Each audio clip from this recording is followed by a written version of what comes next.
ये कहानी एक ऐसे डेथ नाइट के बारे में है जिसे कि लीच कंट्रोल कर रहा था। उस लीच ने उसे कंट्रोल करते हुए पूरे एम्पायर और उसकी फैमिली को उसके हाथों में डिस्ट्रॉय करवा दिया था। लेकिन उसे किसी तरह पास्ट में दोबारा वापस आने का मौका मिलता है। फिर वह पास्ट में वापस जाके अपना फ्यूचर को चेंज करने का कोशिश करता है। फिर चलिए हम स्टोरी को स्टार्ट करते कि उसने ये सब कैसे किया। स्टोरी के स्टार्टिंग में एक अंडर को दिखाया जाता है जो कि एक आदमी को सिर से पकड़ के मारने वाला होता है। वहीं उसके पीछे हमें बहुत सारी अंडर की आर्मी को दिखाई जाती है जो कि इंसानों को बहुत बुरी तरह से मार रहे होते हैं। वहीं पे हमें एक बहुत बड़ा ब्लास्ट का सीन दिखाया जाता है जहाँ पे दो व्यक्ति आपस में फाइट कर रहे होते हैं। फिर उसमें से हमें एक आदमी के बारे में बताया जाता है जो कि एम्पायर का सबसे ताकतवर व्यक्ति एओस रहता है जो कि डेथ नाइट से फाइट कर रहा होता है। लेकिन डेथ नाइट के ज्यादा ताकतवर होने के कारण एओस फाइट में स्ट्रगल कर रहा होता है। डेथ नाइट एओस का सारा अटैक आराम से रोक ले रहा होता है। फिर अचानक से डेथ नाइट भी एओस पे अटैक कर देता है जिसके रोकने के कारण वहाँ पे काफी ज्यादा बड़ा ब्लास्ट होता है। ब्लास्ट का धुआं हटने के बाद हमें दिखाया जाता है कि स्वार्सिन का तलवार जमीन पे गिर चुका होता है। फिर हमें एओस को दिखाया जाता है जो कि डेथ नाइट को कह रहा होता है कि तुमसे मुझे यही उम्मीद थी डेथ नाइट, क्योंकि तुम हेल के किंग हो। और ये बोलते के साथ वो धीरे धीरे वहाँ से गायब होने लगता है। फिर हमें वहाँ खड़े डेथ नाइट को दिखाया जाता है जिसका कि हेलमेट पे क्रैक आ चुका होता है जिसके कारण वो हेलमेट नीचे टूट के गिर जाता है। वैसे ही हमें दिखाया जाता है कि डेथ नाइट के सिर में बहुत तेज दर्द होने लगता है जिसके कारण डेथ नाइट नीचे झुक जाता है। फिर हमें उसकी रेड आई को दिखाया जाता है जो कि धीरे धीरे नॉर्मल होने लगती है और नॉर्मल होते के साथ ही उसकी सारी कॉन्सियसनेस वापस आ जाती है। फिर वह इधर उधर देखता है तो उसे विश्वास नहीं हो रहा होता है कि इतना तबाही मैंने किया है। फिर हमें बहुत तेजी से हंसने का आवाज आने लगता है। फिर हमें एक लीच को दिखाया जाता है जो कि हंसते हंसते कह रहा होता है कि आखिरकार मैंने इस एम्पायर को पूरी तरह से अपने हाथों से तबाह कर ही डाला। कहते हैं कि तुम अपना रिवेंज जितना लेट लगा के लेते हो उतना ही वो रिवेंज मीठा होते जाता है। पर आज मैं इस बात पे यकीन कर सकता हूँ क्योंकि मैं जब 1000 साल बाद अपना रिवेंज ले रहा हूँ तो मुझे बहुत ही अंदर से खुशी हो रही है। आखिरकार 1000 साल बाद मैंने इस एम्पायर को पूरी तरह से डिस्ट्रॉय कर ही डाला। फिर हमें दिखाया जाता है कि दो स्केलेटन किसी व्यक्ति को अपने कैद में रखे हुए होते हैं। फिर लीच कहता है कि मैं तुम्हें बता नहीं सकता कि मैं तुम्हें इस हालत में देख के कितना खुश हो रहा हूँ। और ये बोलते बोलते लीच काफी जोर जोर से हंसने लगता है। फिर हमें उस लीच के बारे में बताया जाता है जिसका की नाम आर्क लिस्ट डोरोको होता है। फिर हमें एम्परर के बारे में बताया जाता है जो कि हेलिस एम्पायर के एम्परर रहते हैं जिनका की नाम हेलिड एलिड लाइट होता है,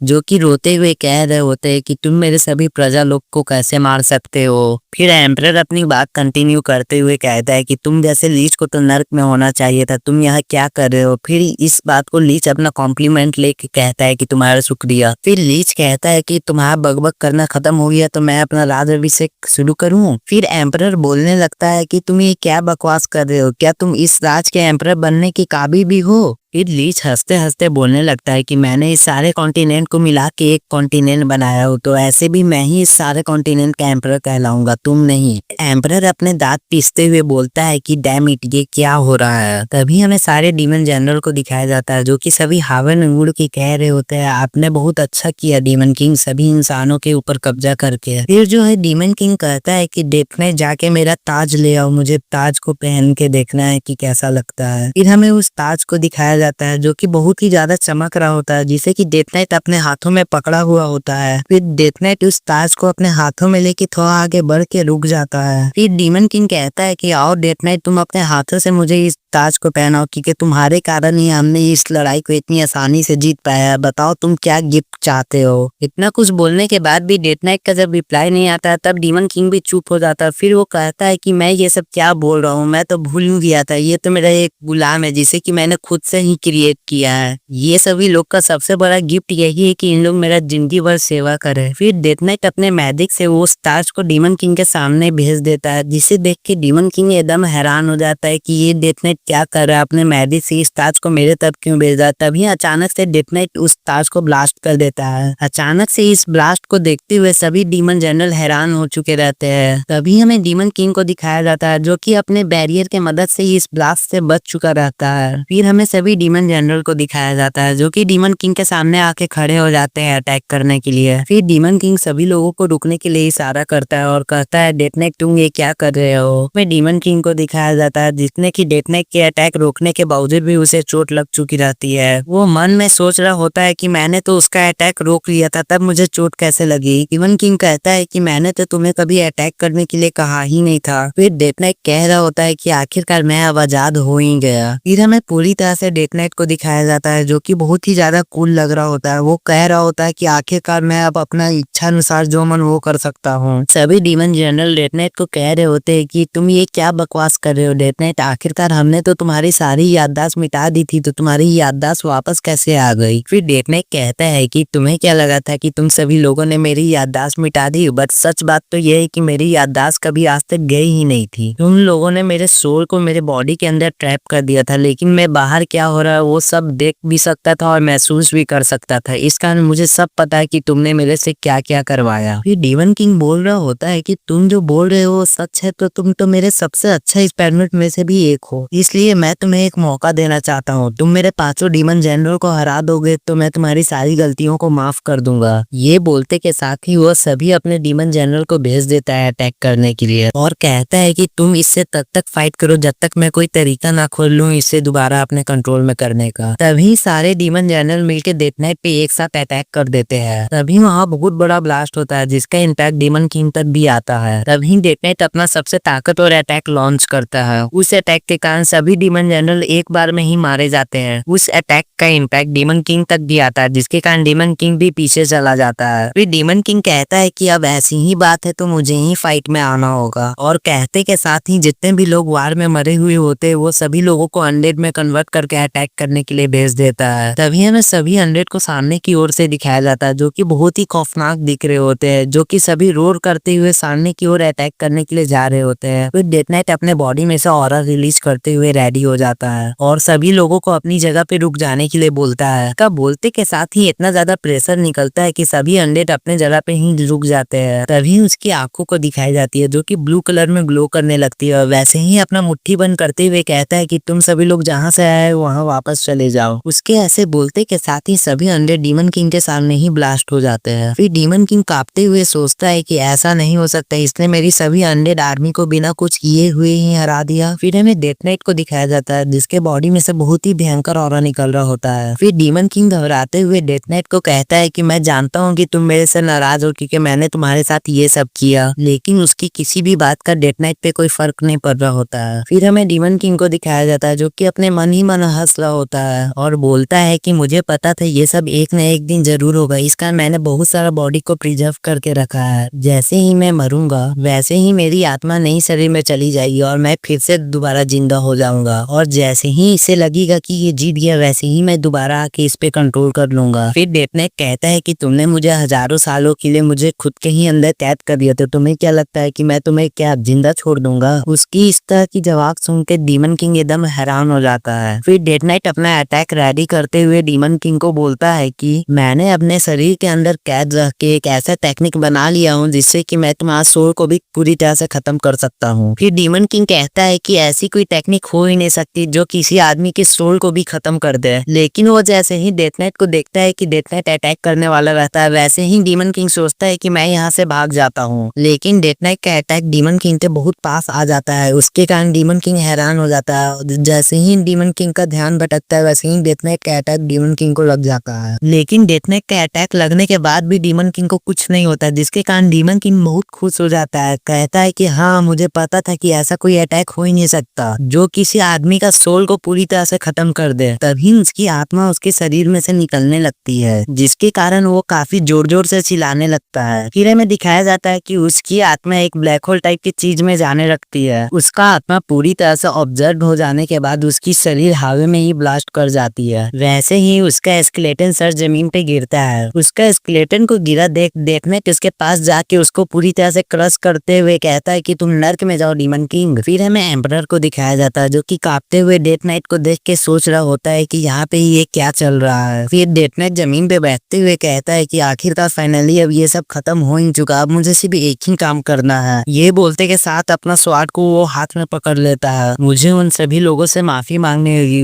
झटके के लिए मुझे मरना ही क्यों ना पड़े, क्योंकि मैंने अपनी पूरी फैमिली को अपने हाथों से मार डाला था। मैं सभी लोगों से माफी मांगना चाहता हूँ, प्लीज मुझे सभी लोग माफ कर देना। ये बोलते के साथ वो अपने आप को मार लेता है। फिर उसे एक आवाज आता है जो कि कह रहा होता है कि जल्दी उठो डैमियन, जल्दी उठ जाओ। ये आवाज तो मुझे अपनी बहन लुइस की लगती है, ये कैसे हो सकता है। ये बोलते के साथ डैमियन अपना आँख खोलता है। डैमियन को अपनी बहन का चेहरा दिखाई दे रहा होता है, जिसके कारण वो कहता है आखिरकार ये अच्छा ही हुआ कि मैं नर्क जाने से पहले अपनी बहन का चेहरा तो देख पाया। फिर डैमियन अपनी बहन को अच्छी तरह से देखने के बाद कहता है कि बहन तुम इतनी जवान कैसे दिख रही हो। फिर उसकी बहन कहती है अरे मेरे भाई, तुम इस तरह से मुझे मक्खन लगा रहे हो कि मैं पिताजी से तुम्हारी कोई शिकायत ना करूं। अच्छा कोई बात नहीं, मैं तुम्हारी शिकायत पिताजी से नहीं करूंगी। ऐसे भी लग रहा है आज बारिश होने वाली, इसका नभी घर चलो। फिर डैमियन अपनी बहन को पीछे से जाते हुए देख के समझने का कोशिश कर रहा होता है कि ये सब क्या हो रहा है, क्योंकि मैंने अपने हाथों से ही मैंने अपने पूरे घर को डिस्ट्रॉय कर दिया था और सभी लोगों को मार दिया था। तो ये सभी क्या चीज हो रहा है, क्या मुझे मत बताना कि ये सभी एक ड्रीम है या अब तक मैंने जिस डीमन किंग को देखा था ये सपना था। ये सोचते हुए वो घबराने लगता है, जिसके कारण वो अपने अगल बगल देखता है तो उसे एक स्टिक दिखाई देती है, जिसको पकड़ के वो सोचता है कि मैं अपना ताकत देखता हूँ कि मेरे पास पावर अभी भी है कि नहीं। फिर वो लकड़ी को पकड़ के एक बड़ा सा पत्थर के पास चल जाता है, फिर अपने अटैक करने का पोजीशन में आ जाता है और उस बड़े से पत्थर पे अटैक कर देता है। वैसे ही वो लकड़ी टूट जाती है। फिर हमें दिखाया जाता है कि जहाँ पे उसने अटैक किया हुआ रहता है वहाँ पे क्रैक आना शुरू हो जाता है। उस क्रैक को देख के एमसी हैरान हो जाता है। थोड़ी देर तक उसी पोजीशन में खड़े रहने के बाद कहता है फाइनली मेरी सारी ताकत अभी भी मेरे साथ है। फिर वो पत्थर में धीरे धीरे क्रैक आने लगती है और अचानक से पूरी तरह से टूट जाता है। लेकिन ये अटैक करने के कारण उसका पूरा शरीर कांपने लगता है, लेकिन वो कांपते कांपते हंसने लगता है। धीरे धीरे वो बहुत तेजी से हंसने लगता है और हंसते हंसते वो नीचे बैठ जाता है। फिर हमें दिखाई जाती है कि उसकी हाथें अभी भी कांप रही होती है। फिर हमें दिखाया जाता है कि बारिश स्टार्ट हो जाता है। वैसे ही हमारा एमसी रोने लगता है। वो कहता है कि मैं सोचता था कि काश कर मैं पास्ट में आ पाता, आखिरकार मैं पास्ट में दोबारा रिकार्डिनेट हो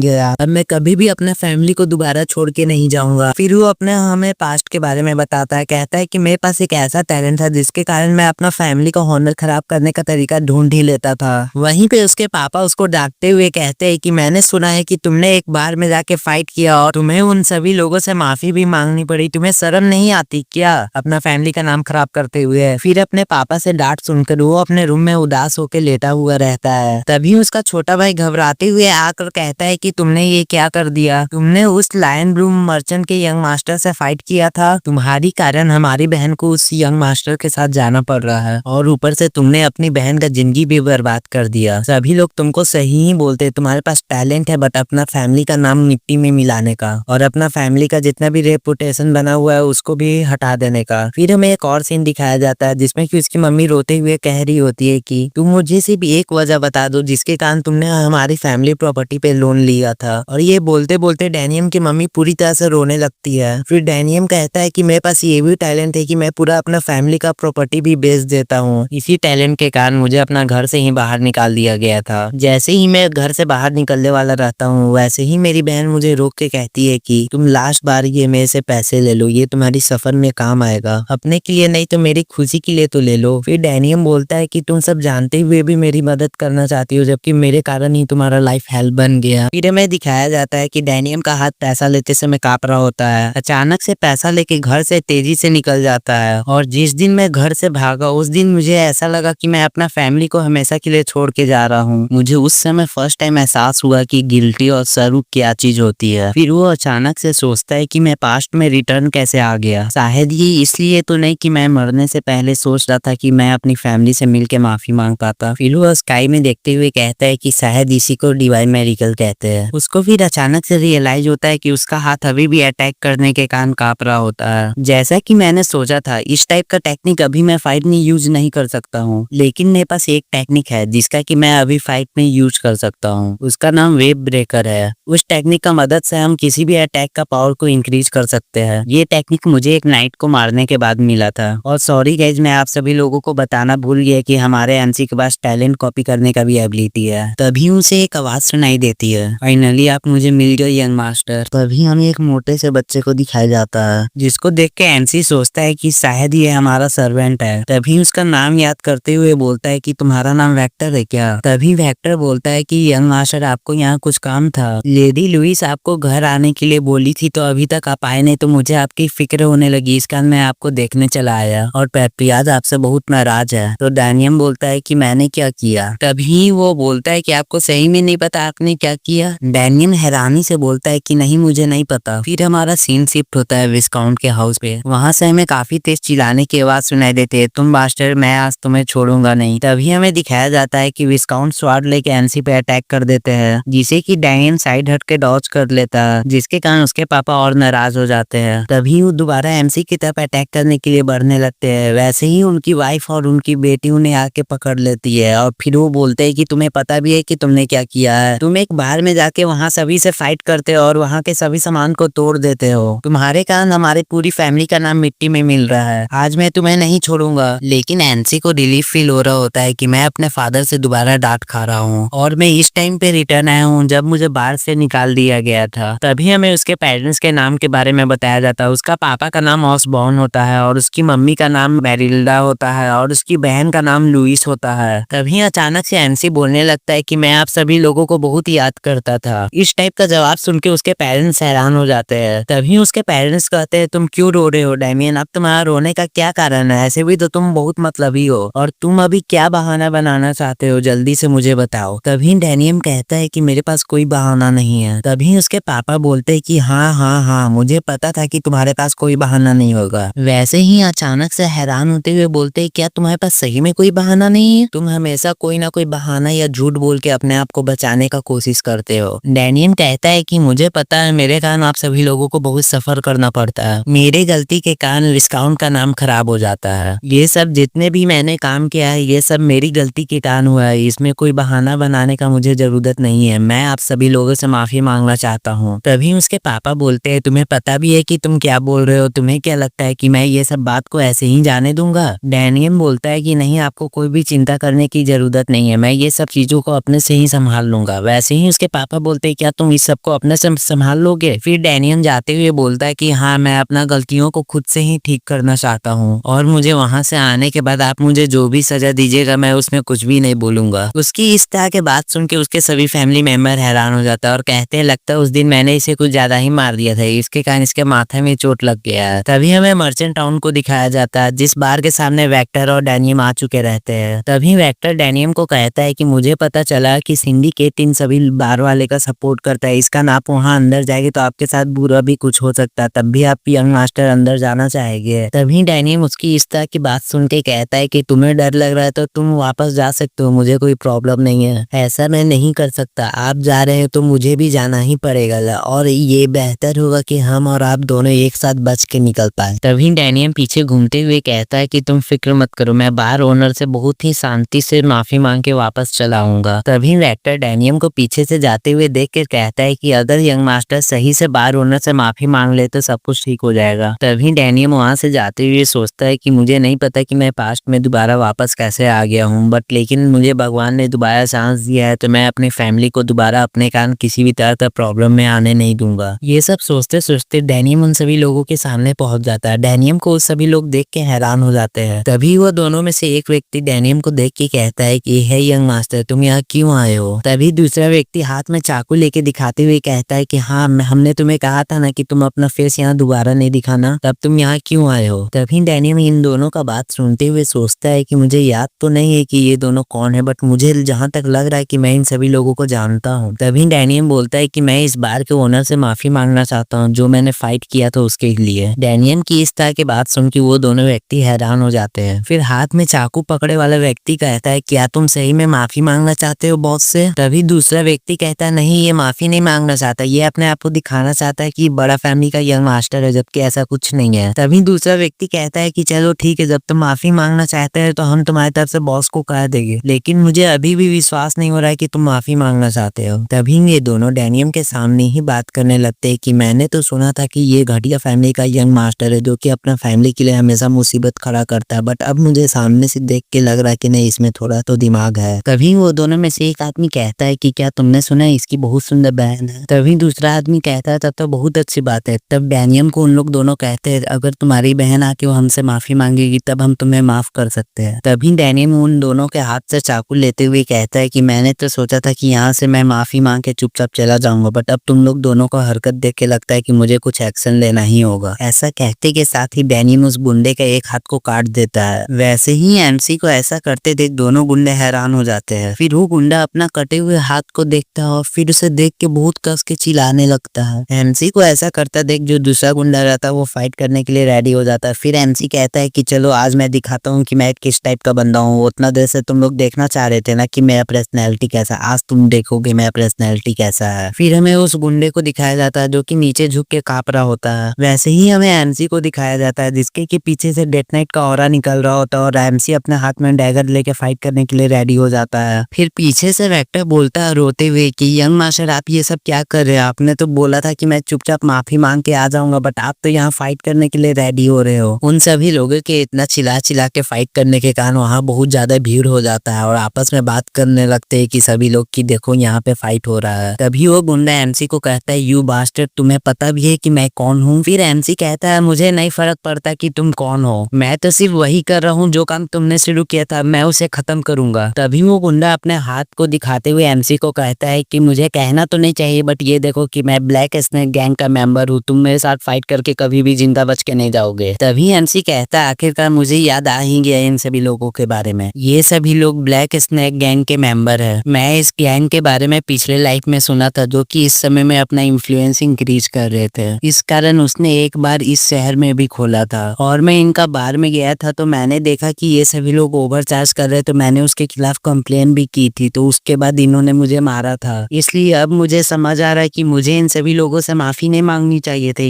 इस सभी लोगों को मेरे से माफी मांगनी चाहिए थी। ये बोलते बोलते एमसी बहुत कस कस के हंसने लगता है। तभी वो गुंडा कहता है तुम हंस क्यों रहे हो, मैंने तो कोई मजाक नहीं किया। ये बोलते के साथ वो फाइट करने का पोजीशन में आ जाता है और कहता है कि ये तो बिल्कुल नहीं सोचना कि तुम कोई फैमिली के यंग मास्टर हो तो मैं तुम्हें ऐसे ही छोड़ दूंगा, और ऐसा कहते के साथ अटैक कर देता है। वैसे ही एमसी उसका अटैक साइड में होते हुए डॉज कर लेता है और उसका पैर में हल्का सा पैर मार के उसे गिरा देता है। इसके कारण उस गुंडे के सिर में बहुत तेजी से चोट लगती है जिसके कारण वो गुंडा बेहोश हो जाता है। फिर एमसी इन सभी लोगों को मारने के बाद खड़ा ही था, वैसे ही पीछे से आवाज आता यू बास्टर्ड तुमने कैसे मेरे साथियों को मारा। उन सभी लोगों का इस तरह के बात सुन के एमसी पीछे मुड़ के देखता है तो हमें दिखाया जाता है कि 4-5 लोग आपस में बात कर रहे होते हैं कि ये लगता है दूसरा ऑर्गेनाइजेशन का बंदा है जो कि हमारे एरिया में आके ट्रेवल कर रहा है। तभी वो सभी गुंडे लोगों का लीडर सामने आके कहता है कि तुम कौन ऑर्गेनाइजेशन से बिलोंग करते हो और तुम हमारे एरिया में आके फाइट क्यों कर रहे हो। तभी एमसी कहता है कि मैं कोई भी ऑर्गेनाइजेशन से बिलोंग नहीं करता, मैं तो सिर्फ यहाँ माफी मांगने आया था। फिर मुझे अचानक से रियलाइज हुआ कि माफी तो उन सभी लोगों को मेरे से मांगनी चाहिए थी, उन सभी लोगों ने मेरे से अचानक फाइट करना स्टार्ट कर दिया था। मैं ये सभी बातों का बार के ओनर से कंप्लेन करना चाहता हूँ, प्लीज तुम मुझे ये बार के ओनर के पास ले चलो। तभी वो गुंडे का लीडर कहता है कि मुझे नहीं पता कि तुम क्या बकवास कर रहे हो, लेकिन तुम मेरे एरिया में ही आके तुम मेरे ही गुंडे लोग को मार के यहाँ से सही सलामत तो नहीं जाओगे। ये बोलते के साथ वो सभी लोगों को एमसी की ओर अटैक करने के लिए भेज देता है। उन सभी लोगों को अपनी ओर आते हुए देख के एमसी एक लंबा सा सांस लेता और फिर उन सभी लोगों की ओर अटैक करने के लिए बढ़ जाता है और उन सभी लोगों को एक एक अटैक में ही सभी लोगों को नॉकआउट कर देता है। ये देखते हुए गुंडे का लीडर डरते हुए कहता है कि ऐसा नहीं हो सकता, इसने तो सभी लोगों को एक एक अटैक में ही हरा दिया, और वो सभी लोग कस-कस के चिल्ला रहे होते हैं। तभी एमसी कहता है कि मेरा स्टेमिना अभी बहुत कम है क्योंकि मैं अभी से ही हाफने लगा। तभी वो गुंडा एमसी की इस तरह की पावर को देखते हुए कहता है कि मुझे माफ कर देना, अभी भी हम बैठ के बात कर सकते हैं। फिर एमसी कहता है क्या बात कर सकते हैं, तुमने अटैक नहीं किया रहता तब मैं भी तुमसे बात ही करता, लेकिन जब तुमने फाइट स्टार्ट किए तो उसका अंत मैं करूंगा। ऐसा बोलते के साथ एमसी उसके पीछे भागने लगता है और वो गुंडा रोते रोते कहता है कि प्लीज मुझे माफ कर देना। तब भी एमसी उसे माफ नहीं करता और उसे पकड़ लेता है और पकड़ के उसे फिर जान से मार देता है। तभी हमें उस बार के अंदर का सीन को दिखाया जाता है जहाँ सभी लोग एंजॉय कर रहे होते हैं। वहीं पे एमसी उस आदमी को लेके आ जाता है जो कि कह रहे होते कि मैंने इसे कमजोर समझने की भूल कर दी। उसका ऐसा कहते के साथ ही बार में सभी लोगों के सामने ही एमसी उसे मार देता है, जिसके कारण बार में एक पल के लिए सभी लोग हैरान हो जाते हैं। फिर वैसे ही एमसी अपने फेस को बहुत ही खतरनाक तरीके से क्लीन करता है। उसका ऐसा करते के साथ ही बार से सभी लोग भाग के बाहर जाने लगते हैं। तभी एमसी कहता है कि जैसा कि मैं चाहता था कि बार को मैं पूरी तरह से खाली कर दिया, अब मुझे यहाँ फाइट करने में कोई भी प्रॉब्लम नहीं होगी। सॉरी गाइस, लेकिन मैं पूछना चाहता था कि मैं इसे एमसी बोलूं कि डैनियम बोलूं। फिलहाल तो इस वीडियो में मैं कंटिन्यू एमसी इसी से ही करूंगा, लेकिन आप लोग चाहते हैं कि मैं इसे डैनियम बोलूं तो आप लोग मुझे कमेंट में एक बार सजेस्ट कर दीजिएगा गाइज, मैं इसे अगले वीडियो से फिर डैनियम बोलूंगा। तभी बार का ओनर बाहर आते हुए कहता है कि सभी लोग यहाँ पे हल्ला क्यों मचा रहे हैं। तभी वो अगल बगल देखता है तो पूछता है कि सभी लोग यहाँ से कहाँ गए। बार अचानक से पूरी तरह से खाली कैसे हो गया। फिर हमें उसका नाम बताया जाता है जो कि आंड्रेस होमी रहता है। तभी एमसी उस बार के ओनर को देखते हुए कहता है, अच्छा तुम ही इस बार के ओनर हो। वैसे तुम उन सभी गुंडे लोगों को खोज रहे होगे तो मैं उन सभी लोगों को पहले ही मार चुका हूँ। तभी आंड्रेस कहता है, क्या ऐसा हो ही नहीं सकता कि तुम अकेले उन सभी लोगों को मार दो, और तुम होते कौन हो कि तुम किसी के भी बार में आके फाइट करने लगे। तभी एमसी कहता है कि मेरा नाम डैनियम है। तभी वो बोलता है कि तुम्हारा मतलब कि तुम हैक्सन विस्काउंट फैमिली से हो। तभी एमसी कहता है, हाँ मैं हैक्सन विस्काउंट फैमिली से हूँ और मैं यहाँ फाइट करने नहीं आया था, मैं तो तुमसे माफी मांगने आया था। तभी वो बार का ओनर कहता है कि तुम किस बारे में बात कर रहे हो, मुझे तो ऐसा कुछ भी नहीं पता। फिर एमसी बताता है कि यहाँ सभी लोगों से ओवर चार्जिंग की जा रही थी, इस कारण मैंने उसके खिलाफ कंप्लेन की है, तो तुम्हारे आदमियों ने मुझे बहुत ही मारा और मुझे यहाँ से मार के बाहर निकाल दिया, जिसके कारण सभी लोग मुझे पियक्कर और ट्रबल मेकर समझने लगे। इसी कारण मुझे और मेरी परिवार को बहुत सारे प्रॉब्लम को फेस करनी पड़ी, इसलिए मैं चाहता हूँ कि तुम मुझसे माफी मांगो। फिर वो बार ओनर एमसी का फैमिली का मजाक उड़ाते हुए कहता है कि क्या तुम होनर और डिग्निटी खोने की बात कर रहे हो, लेकिन ये दोनों तो तुम्हारे फैमिली में पहले से ही नहीं थी, या फिर मैं बूढ़ा हो गया इस कारण मैं समझ नहीं पा रहा हूँ। फिर वो एक क्रीपी सा स्माइल देते हुए कहता है कि लगता है मैंने सही ही सुना है कि हैक्सन विस्काउंट फैमिली के पास ना ही होनर है ना ही कोई डिग्निटी, फिर तुम इस दोनों चीज को खोने की बात कैसे कर दे रहे हो। उसकी इस तरह की बात सुन के एमसी पूरी तरह से शांत हो जाता है। तभी वो बार ओनर एमसी पे चिल्लाते हुए कहता है, तुम बेवकूफ, तुम्हें क्या लगा कि तुम मुझसे माफी मांगने के होगे तो मैं तुम्हारे से माफी मांग लूंगा। तुम्हारा तो कोई उतना बड़ा फैमिली भी नहीं कि मैं तुमसे कोई माफी मांगू। तुम अपना घटिया डायलॉग कहीं और जाके मारना, जो तुमने मेरे बिजनेस का नुकसान किया उसका भरपाई करो और चुपचाप यहाँ से निकलो। तभी एमसी कहता है, अच्छा ऐसा बात है, अगर तुम मेरे से माफी मांग लेते तब मैं तुम्हें माफ भी कर देता, लेकिन चलो अगर तुम इसी तरह से मेरे साथ खेलना चाहते हैं तो इसी तरह से सही। फिर क्रीपी से स्माइल देते के साथ बार ओनर की तरफ ऊपर में जंप करके अटैक कर देता है। जैसे ही एमसी बार ओनर के नजदीक डैगर लेके पहुंचने वाला था, वैसे ही एमसी के ऊपर कोई अटैक कर देता है और उस अटैक को रोकने के कारण एमसी को अपना डैगर आगे करना पड़ता है। फिर एमसी इतना मन में कहता है, इसका अटैक तो सही में बहुत ही ज्यादा पावरफुल है। वैसे ही एमसी जमीन पे आ जाता है। फिर वो बार ओनर उस आदमी को कहता है कि मुझे पता था सर आप मुझे बचाने जरूर आओगे। वहीं पे एमसी कह रहा होता है कि मुझे यकीन नहीं होता है कि मैं तुम्हारे जैसे व्यक्ति को यहाँ पे देखूंगा। फिर तुम बताओ एक नाइट होते हुए वे यहाँ पे क्या कर रहे हो। तभी हमें उस नाइट को दिखाया जाता है जिसका कि नाम नाइट टेड होता है, जो कि बहुत ही खतरनाक तरीके से एमसी को देख रहा होता है। फिर हमें नाइट के पावर के बारे में बताया जाता है। जो नाइट बनना स्टार्ट करता है उसे ट्रेनी कहते हैं, और जो नाइट बनने वाला रहता है उसे अप्रेंटिस नाइट कहते हैं, और उन सभी में जो सबसे पावरफुल होता है उसे ऑफिशियल नाइट कहते हैं। और आप ऑफिशियल नाइट का पावर का अंदाजा इसी बात से लगा सकते हैं कि ऑफिशियल नाइट एक अटैक में 50 मॉन्स्टर को हरा सकते हैं। तभी वो बार ओनर हंसते हंसते कहने लगता, हाँ तुमने सही समझा, ये अप्रेंटिस नाइट है, वो भी ये ब्लैक स्नैक गैंग के मेंबर में से एक है। ऊपर से ये बॉस के सबसे नजदीकी नाइट में है। ब्लैक स्नैक गैंग के बॉस इस पर बहुत ही ज्यादा बिलीव करते हैं। और मैं तुम्हें इसके बारे में एक और बात बता दूं, ये जब भी फाइट में आता है इसका ओपोनेंट मर ही जाता है, इसका बच के ही रहना। तभी एमसी उसका मजाक उड़ाते हुए कहता है कि क्या तुम सिर्फ अप्रेंटिस नाइट हो। हाँ जैसा कि मुझे लगा था, जब तुमने मेरे ऊपर अटैक किया तो वही समय मैं समझ गया था कि तुम एक अप्रेंटिस नाइट हो, क्योंकि तुम्हारा ऑरा बहुत ही कमजोर था। तभी टैड अपने मन में सोचते हुए कहता है कि इसने मेरे ऑरा को महसूस कैसे कर लिया, मैंने तो अपना ऑरा को हाइड करके रखा था। ये सोचते के साथ टैड एमसी की तरफ बहुत ही खतरनाक तरीके से देखने लगता है। तभी एमसी कहता है कि मुझे समझ नहीं आ रहा कि तुम जैसा अप्रेंटिस नाइट यहाँ क्यों काम कर रहा है। तुम किंगडम में रहते तो तुम खुद ही कुछ समय के बाद नाइट बन जाते हैं। अच्छा अब मुझे समझ आ गया कि तुम यहाँ क्या कर रहे हो। तुम्हें कंफर्म किंगडम से निकाल दिया होगा क्योंकि तुम नाइट नहीं बन सकते होगे, क्योंकि जिस व्यक्ति के पास नाइट बनने का टैलेंट नहीं रहता उसे किंगडम से निकाल दिया जाता है। मतलब कि तुम मेरे के लिए ज्यादा बड़ा प्रॉब्लम नहीं हो। तभी वो बार को ओनर टैड को कहता है कि सर टैड आप इसे मारने का कितना चार्ज लीजिएगा, क्योंकि मैं अपने बार में इसे ज्यादा समय तक हंगामा करने नहीं दे सकता। तभी वो नाइट एमसी की तरफ अटैक करते हुए कहता है कि मैं इस सब के बारे में बात बाद में करूंगा, पहले मैं इसे मार दूं, उसके बाद हम दोनों आराम से बैठ के बात करेंगे। जैसे ही उसका स्वाड एमसी को लगने वाला होता है वैसे ही एमसी उसे पीछे हटकर डॉज कर लेता है। फिर हमें दिखाया जाता है जिस जगह पे नाइट ने अटैक किया हो रहता है वहाँ का जमीन टूट जाता है। तभी वो एमसी पे कंटिन्यू अटैक करने लगता है और एमसी उसका सारा अटैक को डॉच करते हुए कहता है कि इसका स्किल अप्रेंटिस नाइट से बहुत ही अच्छा है, लेकिन इसका मूवमेंट बहुत ही ज्यादा स्लो है, बट इसका स्वाट का सभी अटैक बहुत ही ज्यादा शार्प है। फिर एमसी पीछे हटते हुए बोलता है कि लेकिन मैं इसे फाइट करते करते मेरा सभी स्टेमिना खत्म हो चुका है, इसलिए मुझे इस फाइट को ज्यादा लंबा नहीं खींचना होगा, एक ही अटैक में मुझे इसे हराना होगा और मैं इसे हराने के बाद सबसे पहले अपना स्टेमिना इंक्रीज करूंगा। तभी मैं नाइट गुस्साते हुए कहता है कि तुम मेरे सभी अटैक से बच रहे हो ना, तो अभी इस अटैक से बच के दिखाओ। ये बोलते के साथ नाइट अपना सीक्रेट टेक्निक से अटैक कर देता है। वैसे ही एमसी कहता है मुझे भी इसे हराने के लिए इसी की तरह कोई टेक्निक से अटैक करना होगा। ये बोलते के साथ सीन पास्ट में चला जाता है। वहाँ पे हमें एक असैसिन को दिखाया जाता है जो कि एक व्यक्ति को मारते हुए कह रहा होता है कि तुम नर्क में जाओ। फिर वो असैसिन उसको मारते हुए कह रहा होता है कि मुझे तो लगता है कि मैं दुनिया की सभी इंसानों को मार दूं, लेकिन मैं सभी लोगों को मार दूंगा तब मेरे खेलने का मजा खत्म हो जाएगा। फिर हमें उस असैसिन के बारे में बताया जाता है जिसको कि master of the blade of death कहते हैं और उसका नाम फैंटम होता है। वैसे ही हमें दिखाया जाता है कि उस असैसिन के सामने डेथ नाइट खड़ा होता है। फिर वो असैसिन डेथ नाइट को कहता है कि अभी मेरा मूड बहुत अच्छा है, तुम मरना नहीं चाहते हो तो यहाँ से भाग जाओ, नहीं तो मैं तुम्हें मार दूंगा। लेकिन उसका ऐसा कहने के बाद भी डेथ नाइट अपने जगह से हल्का सा भी नहीं हिलता है। फिर वो असैसिन कहता है लगता है तुम मेरे बारे में नहीं जानते हो, आज मुझे एक और व्यक्ति का जान लेना होगा, लेकिन तुम अपना मन से मरना चाहते हो तो मैं तुम्हें अपना सीक्रेट टेक्निक से मारूंगा। इस सीक्रेट टेक्निक से मैं किसी भी आदमी के शरीर के अंदर पानी किस तरह से फ्लो हो रहा है मैं उसे देख सकता हूँ। इसके कारण मुझे किसी भी आदमी को मारने में कोई भी तरह से प्रॉब्लम नहीं होता है। जब से मैं इस लेवल पे पहुंचा हूँ तब से मैं किसी से भी नहीं हारा। ये बोलते के साथ वो अपना secret technique blade of death से अटैक कर देता है। फिर वो हमें अपना टेक्निक का एक और खासियत बताता है, मैं किसी लकड़ी की मदद से भी इंसानों को बीचों बीच काट सकता हूँ। ये बोलते के साथ वो डेथ नाइट को बीचों बीच काटते हुए उसके पीछे आ जाता है। फिर वो कहता है कि जब मैंने कहा था कि तुम्हें यहाँ से भाग जाने के लिए तभी तुम्हें यहाँ से भाग जाना चाहिए था, बेकार में तुम यहाँ आके मर गए। ये बोलते के साथ वो जैसे ही पीछे देखता है वो देखता है कि उसका बॉडी आपस में ज्वाइंट हो रहा है। उसको देख के वो हैरान हो जाता है और कहता है मैंने तो इसका बॉडी को हाफ पार्ट में स्प्लिट कर दिया था, फिर ये ज्वाइंट कैसे हुई है, मुझे नहीं बताना कि ये एक अनडेड है। ये बोलते के साथ जैसे ही वो असैसिन डेथ नाइट की आंखों में देखता है वो डेथ नाइट उसी का टेक्निक उसी पे यूज कर देता है, जिसके कारण वो असैसिन अपनी जगह से हिल नहीं पाता और डेथ नाइट अपने हाथों से ही उसे बीचों बीच काट देता है। और वो असैसिन मरते मरते भी पूछता है कि तुमने मेरी टेक्निक को कैसे कॉपी किया। फिर हमारा सीन उस नाइट पे शिफ्ट हो जाता है जिसे कि एमसी ने मार दिया होता है और वो नाइट मरते मरते भी कह रहा होता है कि तुमने मुझे कैसे मार दिया। फिर एमसी उस आदमी की ओर देखते हुए कहता है कि मैंने अपने पूरा पावर से अटैक किया था तब भी मैं इसे बीचों बीच नहीं काट पाया, लेकिन मैं जिसे भी मारता हूँ मरने से पहले जरूर पूछता है कि तुमने मेरे ही टेक्निक से मुझे कैसे मारा। लेकिन अफसोस की बात है कि मैं उन सभी लोगों को बता नहीं सकता कि जब मैं डेथ नाइट था तब मैं किसी के भी एबिलिटी एक बार में देख के कॉपी कर सकता था, ऐसा मेरा एबिलिटी था। इसलिए जब मैं पास्ट में वापस आया तो वो सभी एबिलिटी अभी भी मेरे साथ थी। ये सब बात एमसी अपने हाथ में एक डैगर को लेके सोच रहा होता है। फिर हमें बार का ओनर को दिखाया जाता है जो कि बहुत ही बुरी तरह से डर रहा होता है क्योंकि एमसी ने अप्रेंटिस नाइट को एक ही अटैक में हरा दिया होता है। फिर वो कांपते हुए नीचे झुक के बोलने लगता है कि प्लीज यंग मास्टर हैक्सन आप मुझे माफ कर दीजिए, मेरे से बहुत ही बड़ी गलती हो गई और मैं उस गलती का भरपाई करने के लिए आपको ये सब देना चाहता हूँ, प्लीज आप इसे मना नहीं कीजिएगा। फिर एमसी उन सभी पैसों को देख के कहता है कि मैं इन सभी पैसों के लिए इसे मना भी नहीं कर सकता क्योंकि ये सभी पैसे मेरे फैमिली को बिल्ड करने में काम आएंगे और ऊपर से अभी मेरी फैमिली फाइनेंशियल प्रॉब्लम भी फेस कर रही है। ये सोचते के साथ एमसी कहता है ठीक है मैं इन सभी चीजों को रख लूंगा। उसकी इस तरह की बात सुन के बार ओनर रिलीफ हो जाता है। फिर एमसी पीछे घूम के वेक्टर को कहता है वहाँ क्यों छुपे हुए, यहाँ और यहाँ सभी सामान को पैक करो। वैसे ही वेक्टर गेट के पीछे से निकल के कहता है यस यंग मास्टर मैं आता हूँ। फिर वेक्टर उन सभी पैसों को थैले में रखते हुए एमसी को देख के सोच रहा होता है कि मैंने यंग मास्टर को अपनी आंखों से फाइट करते नहीं देखता तो मुझे भी विश्वास नहीं होता कि यंग मास्टर इन सभी लोगों को हराए है। मुझे तो लगा था कि यंग मास्टर अंदर गया है तो वो पिटाई खा के वापस आई गया, इस कारण मैं उन्हें बचाने के लिए आया था। लेकिन जब मैंने यंग मास्टर की स्वाट टेक्निक देखी तब मैं खुद ही हैरान हो गया कि यंग मास्टर ने ऐसी स्वाट टेक्निक कहाँ से सीखी है क्योंकि उन्होंने एक ही अटैक में अप्रेंटिस नाइट को हरा दिया था। वैसे ही हमें दिखाया जाता बार का ओनर एमसी को बाहर छोड़ने आया था और उसे जाते हुए देख कहता है कि आप दोबारा जरूर आइएगा और अपना ख्याल रखिएगा। फिर वेक्टर एमसी को कहता है कि यंग मास्टर मैंने इतना सा पैसा अपनी पूरी लाइफ में नहीं देखा था और बार ओनर उन दोनों को जाते हुए देख के वो किए हुए होता है और मन ही मन कह रहा होता है कि आज जो तुमने मेरे साथ किया मैं इसका दुगना तिगुना बदला तुमसे लूंगा। लूंगा। तुम्हारे जाते के साथ ही मैं ब्लैक स्नेक गैंग के बॉस को सभी चीज बता दूंगा, फिर वे तुम्हें और तुम्हारी फैमिली को नहीं छोड़ेंगे।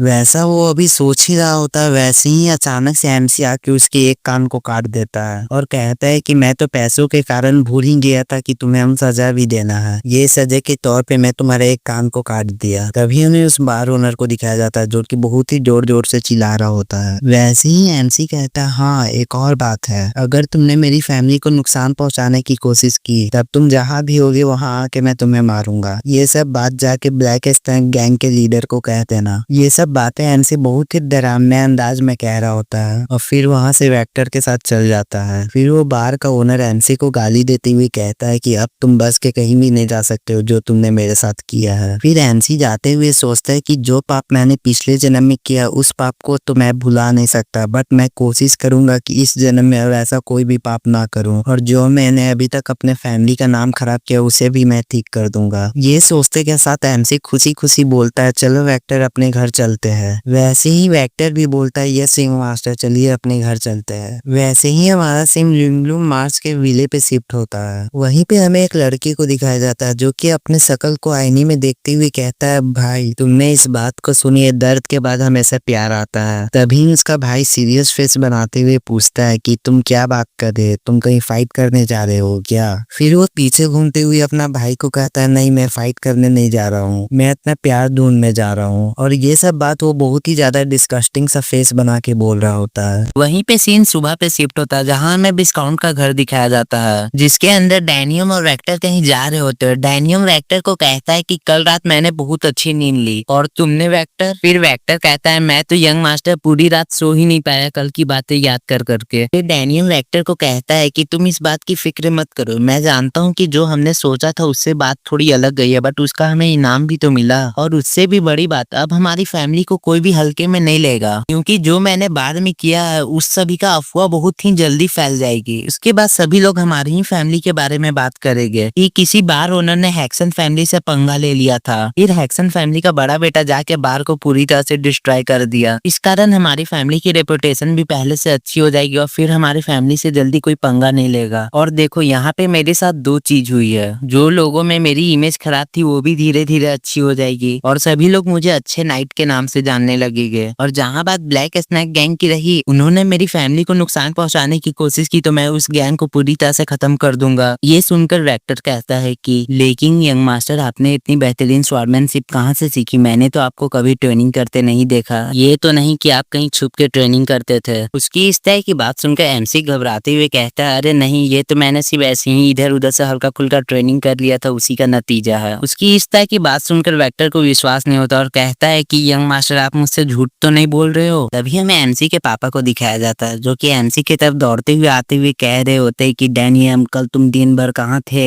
जल्दी बताओ मुझे, अब तुमने ऐसा वैसा काम तो नहीं किया जिससे फिर हमारी फैमिली की नाम खराब हो जाए। और ये बात वो बहुत ही परेशान होके बोल रहे होते हैं। तभी डैनियम बोलता है, फिक्र मत कीजिए पापा, जैसा कि मैंने आपको बोला था कि मैं सभी चीज खुद से ही संभाल लूंगा, अब देखिए मैंने सारा चीज अपने से ही संभाल लिया। वेक्टर वो चीज तो दिखाओ जो मैंने इनके लिए लाया था। ये बात सुनते के साथ ही वेक्टर वो सोने से भरी सिक्कों की बैग को वेक्टर सभी लोगों के सामने खोल देता है। वो सोने से भरी बैग को उसकी मम्मी पापा देख के हैरान हो जाते हैं। वैसे ही डैनियम बोलता है, ये सभी मैं आपके लिए लाया हूँ। फिर उसके पापा बोलते हैं, तुमने इस पैसे को कहीं से चोरी तो नहीं किया? वैसे ही डैनियम बोलता है, नहीं पापा, मैंने इस पैसे को कहीं से चोरी नहीं किया। जैसा कि मैंने आप सभी लोगों को बोला था कि मैं जा रहा हूँ उस बार ओनर से माफी मांगने, तो जैसे ही मैंने उस बार ओनर से माफी मांगी उसने तुरंत मुझे माफ कर दिया। फिर उसने दोबारा बिल चेक किया तो उसको पता चला कि उसमें उसी की गलती है, इसलिए उसने मुझे ये सब माफी के तौर पे दिया। डैनियम की इस तरह की बात सुन के उसकी मम्मी खुशी के कारण गिरने ही वाली होती है। वैसे ही विस्काउंट उन्हें पकड़ लेते हैं। तभी विस्काउंट कहते हैं, तुम मुझसे कहीं झूठ तो नहीं बोल रहे हो ना? फिर एमसी कहता है, नहीं मैं आपसे झूठ नहीं बोल रहा हूँ, आप चाहे तो वेक्टर से पूछ सकते हैं। ये बोलते के साथ डैनियम वेक्टर को आंख मार के इशारा कर देता है। फिर वेक्टर कहता है, हाँ यंग मास्टर सही ही बोल रहे हैं। फिर एमसी कहता है, अब आपको विश्वास हो गया कि मैं आप सभी लोगों से सच ही बोल बोल रहा था। फिर उसके मम्मी और पापा कहते हैं हाँ मुझे विश्वास हो गया कि तुम सच बोल रहे थे। फिर उसकी मम्मी उस पे खुश होकर बोलती है मुझे गर्व है डैनियम तुम पे। वहीं वेक्टर डैनियम को देख के सोच रहा होता है कि मुझे विश्वास है यंग मास्टर कि आप जीवन में कभी भी सच नहीं बोले होंगे। अब जिस तरीके से झूठ बोलते हो कोई उसे पकड़ ही नहीं सकता कि आप झूठ बोल रहे हो। फिर हमारा सीन शिफ्ट होता है विस्काउंट के घर के पीछे वाली पहाड़ी का सीन दिखाया जाता है जहाँ पे एमसी भाग रहा होता है, लेकिन वो थोड़ी दूर ही भागने में पूरी तरह से थक जाता है। फिर वो एक जगह पे रुकते हुए कहता है कि मेरा स्टेमिना बहुत ही ज्यादा कम है क्योंकि मैं अपना बॉडी का हल्का हल्का मूवमेंट भी कर रहा हूँ तब भी मैं थक जा रहा हूँ और मेरी इस बॉडी बहुत ही ज्यादा स्लो मूव कर रही है, जबकि मुझे बहुत ही ज्यादा काम करना है लेकिन मैं ऐसा कंडीशन में तो नहीं कर सकता हूँ। लेकिन मेरे पास एक ऐसी चीज है जिससे मैं अपनी बॉडी का कंडीशन को चेंज कर सकता हूँ। वैसे ही हमें दिखाया जाता है कि एमसी अपने हाथों में एक पोशन को पकड़े हुए होता है और कहता है कि ये पोशन मुझे बहुत ही मुश्किल से मिला है। फिर हमें उसका फ्लैशबैक दिखाया जाता है जहाँ पे एमसी पूछ रहा रहता है ये क्या चीज है। फिर वो बार ओनर बताता है ये एक ऐसा पोशन है जिससे आपका बॉडी का स्ट्रेंथ और आपका एनर्जी इंक्रीज होगा। ये पोशन एल्केनी एकेडमी के द्वारा बनाई गई है।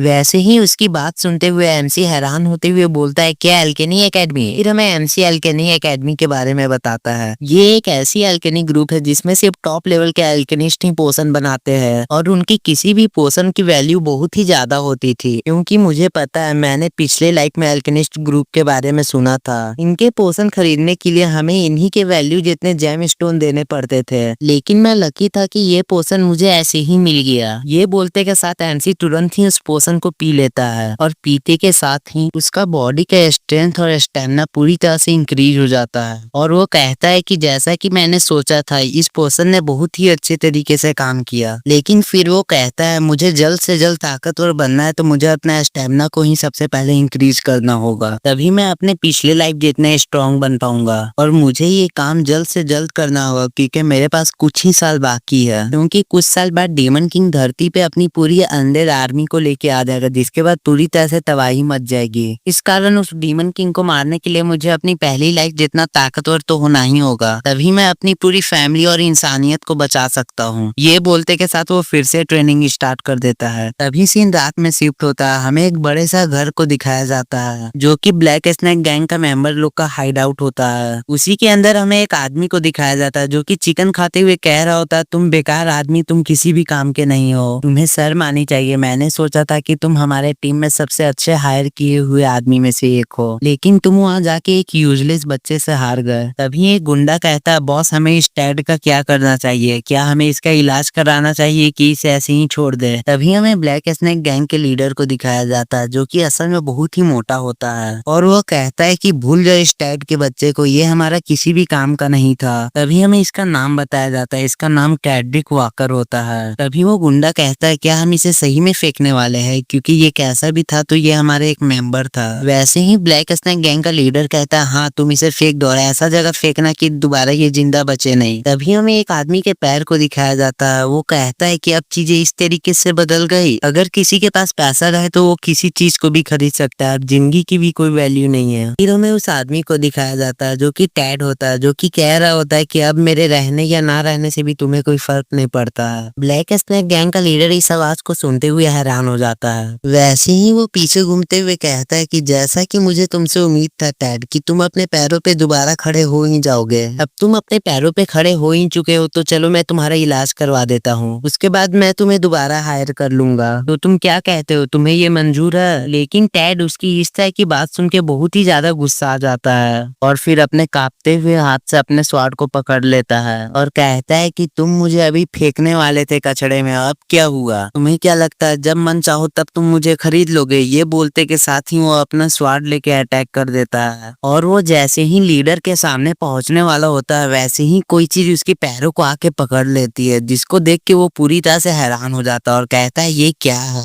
जो मुझे पकड़ी हुई है। वैसे ही हमें एक आदमी को दिखाया जाता है जो कि पूछ रहा होता है लीडर क्या मैं इसे मार दूं, यही मेरा फर्स्ट टारगेट है क्या? जब ये मेरा फर्स्ट टारगेट होने वाला तब तो मैं इसे मार ही सकता हूँ। उसकी इस तरह की बात सुनकर टैड बहुत ही ज्यादा हैरान हो जाता है। वैसे ही ब्लैक स्नैक गैंग का लीडर कहता है हाँ तुम इसे मार सकते हो, ऐसे भी मुझे देखना था कि तुम क्या कर सकते हो, जब तुम इसे मार दोगे तब मुझे विश्वास हो जाएगा कि तुम भी काम के हो। इन सभी लोगों की बात सुनकर टैड बहुत ही ज्यादा घबरा जाता है और कहता है जल्दी से जल्दी मुझे आजाद करो यहाँ से। ये बोलते के साथ वो अपने आप को छुड़वाने की कोशिश करने लगता है, लेकिन इसकी सारी कोशिशें बेकार चली जाती है क्योंकि वो जो ब्लैक मेज रहता है वो बहुत ही ज्यादा पावरफुल होता है। फिर हमें उस ब्लैक मेज को दिखाया जाता है जो कि कुछ इंचांटमेंट बोल रहा होता है। उसके इंचांटमेंट बोलते के साथ ही वो जो पर्पल रंग की बाइंड्स रहती है वो उस टैड की पूरी बॉडी को कवर कर लेती है। ऐसा होता हुआ देख टैड कुछ समझ नहीं पा रहा होता और चिल्लाने लगता है मुझे छोड़ दो, मुझे छोड़ दो। वैसे ही हमें कैट को पूरी तरह से दिखाया जाता है जिसे कि बाइंड ने पूरी तरह से पकड़ रखा होता है। फिर हमें दिखाया जाता है कि उस बाइंड में से किसी का फेस टाइप का निकला हुआ होता है। उस चीज को देखते हुए पैट कहता है ये क्या चीज है, यहाँ पे क्या हो रहा है। लेकिन उसका ऐसा कहते तक में ही वो जो चीज रहता है वो टैड को खाने के लिए रेडी हो जाता है और उसे और टाइट से पकड़ लेता है और फिर उसे पूरी तरह से खा लेता है, जिसके कारण टैड का हमें सिर्फ चीख ही सुनाई देता है। फिर उसका सूट जो रहता है वो जमीन पे गिर जाता है। यहीं पे किसी व्यक्ति को इस तरह से मारने के कारण ब्लैक स्नेक गैंग का लीडर अपने नाक बंद करते हुए कहता है तुम कितने गंदे तरीके से मारते हो यार, अगले बार तुम किसी व्यक्ति को मारो तो थोड़ा अच्छे से मारना और मुझे तुम्हारा काम बहुत ही अच्छा लगा। फिर वो जो ब्लैक मेज रहता है वो कहता है ठीक है बॉस, मैं अगली बार से ध्यान रखूंगा, आप मुझे मेरे अगले काम के बारे में बता दीजिए। फिर वो लीडर कहता है ठीक है, मैं तुम्हें अपने अगले काम के बारे में बता दे रहा हूँ जिस काम के लिए मैंने तुम्हें बुलाया था। कोई छोटा मोटा फैमिली का यंग मास्टर हमारे बार में आके हमसे पंगा लेके गया है, लेकिन हम उसे खुलेआम नुकसान नहीं पहुंचा सकते क्योंकि वो एक नोबल फैमिली से है, इसलिए मैंने तुम्हें हायर किया है। तुम्हें सिर्फ ये करना है कि तुम्हें उसकी फैमिली को किसी भी तरीके से नुकसान पहुंचाना है और तुम जितना ज्यादा उसकी फैमिली को नुकसान पहुंचाओगे मैं तुम्हें उतना ही ज्यादा पेमेंट दूंगा। सिर्फ तुम्हें किसी भी तरीके से इस फैमिली को उसकी औकात दिखानी है कि ब्लैक स्नेक गैंग से पंगा लेने का अंजाम क्या होता है। ऐसा बोलते के साथ ही वो उसे एडवांस पेमेंट दे देता है और कहता है बाकी पेमेंट मैं तुम्हारे काम करने के बाद दूंगा। वैसे ही वो ब्लैक मेज कहता है धन्यवाद बॉस मुझ पर विश्वास करने के लिए, मैं आपको निराश नहीं करूंगा। और वो बहुत ही ज्यादा क्रीपी फेस बनाते हुए कहता है कि मैं उस फैमिली को पूरी तरह से डिस्ट्रॉय कर दूंगा, ये काम आप मुझ पे छोड़ दीजिए। फिर हमारा सीन शिफ्ट होता है एमसी पे जो कि हाफरा होता है। फिर हमें दिखाया जाता है वो बहुत ही खतरनाक ट्रेनिंग कर रहा होता है, सीटअप्स कर रहा होता है। फिर वो डंबल जैसे चीज को जमीन पे रखते हुए कहता है कि जो मैंने उस दिन पोषण पिया था उस पोषण के कारण मेरा स्टेमिना बहुत ही ज्यादा इंक्रीज हो चुका है, जिसके कारण अब मैं बहुत ही लंबे समय तक ट्रेनिंग कर सकता हूँ। फिर वो पानी पीने के लिए बोतल लेते हुए कहता है कि जिस दिन मैंने ब्लैक स्नेक गैंग के मेंबर लोग के बार में जाके हंगामा खड़ा किया था उसके बाद मुझे लगता था कि ब्लैक स्नेक गैंग का लीडर अपना बंदा लोग को मुझे मारने के लिए भेजेगा, लेकिन अभी तक तो उसने कुछ भी एक्शन नहीं लिया है। ये चीज सोचते हुए वो बहुत ही ज्यादा रिलीफ फील कर रहा होता है। तभी उनसे पीछे से कोई चीज महसूस होता है। फिर वो जैसे ही पीछे मुड़ के देखता है तो वो देखता है कि झाड़ियों में कोई चीज का मूवमेंट हो रहा है। फिर वो तुरंत ही उस जगह पे हाथ डाल के किसी को गर्दन से पकड़ लेता है और अटैक करने के लिए रेडी हो जाता है। लेकिन फिर वो उस लड़के को देखता है तो कहता है तुम यहाँ पे क्या कर रहे हो। वैसे ही हमें इस लड़के को दिखाया जाता है जो कि डैनियम का भाई होता है। फिर वो तुरंत ही अपने भाई को छोड़ देता है जिसके कारण उसका भाई जमीन पे गिर जाता है। फिर हमें उसका नाम बताया जाता है, उसका नाम एबल होता है जो कि डैनियम का छोटा भाई होता है। फिर वो खांसते हुए बोलता है कि मैंने तुम्हें बहुत समय से नहीं देखा था, अब जब मैं तुम्हें देख रहा हूँ तुम तो पहले से बहुत ही ज्यादा ताकतवर हो गए हो, मुझे तो लगा था कि तुम अभी मेरा गर्दन तोड़ ही दोगे। डैनियम अपने छोटे भाई को देखते हुए याद करता है कि मैंने अपने भाई को अपने हाथों ही से मार दिया था। ये सोचते के साथ डैनियम बहुत ही ज्यादा उदास हो जाता है। फिर डैनियम अपने छोटे भाई से माफी मांगता है और फिर कहता है कि मैं तुम्हें नुकसान नहीं पहुंचाना चाहता था, मुझे लगा कि कोई एनिमी मेरे ऊपर जासूसी कर रहा है, इस कारण मैंने तुम्हारे ऊपर अटैक कर दिया था, मुझे माफ कर देना मेरे छोटे भाई। ये बोलते के साथ ही वो अपना भाई को उठाने के लिए हाथ आगे बढ़ाता है। फिर उसका भाई कहता है मुझे तुम्हारी माफी की कोई भी जरूरत नहीं है, मैं तो यहाँ बस ये पता करने आया था जो पापा बोल रहे थे वो सही है कि गलत। वो मुझे बताए थे कि तुम बार ओनर से माफी मांगने गए थे और बार ओनर ने तुम्हें माफ कर दिया और अपना गलती मानते हुए तुम्हें कंपनसेट भी किया, लेकिन मुझे इस बात पे विश्वास नहीं हुआ। इस कारण जब मैंने जाके पता लगाया तब मुझे पता चला कि वहाँ बहुत ही ज्यादा फाइट हुई थी जिसके कारण वो बार पूरी तरह से डिस्ट्रॉय हो गया। और मुझे ये कंफर्म पता है ये काम आपने तो नहीं किया होगा, जरूर आपने किसी को पैसा देके हायर किया होगा बार में जाके फाइट करने के लिए। अब आप मुझे सच सच बताइए कि आपने क्या किया था, उससे झूठ नहीं बोलिएगा।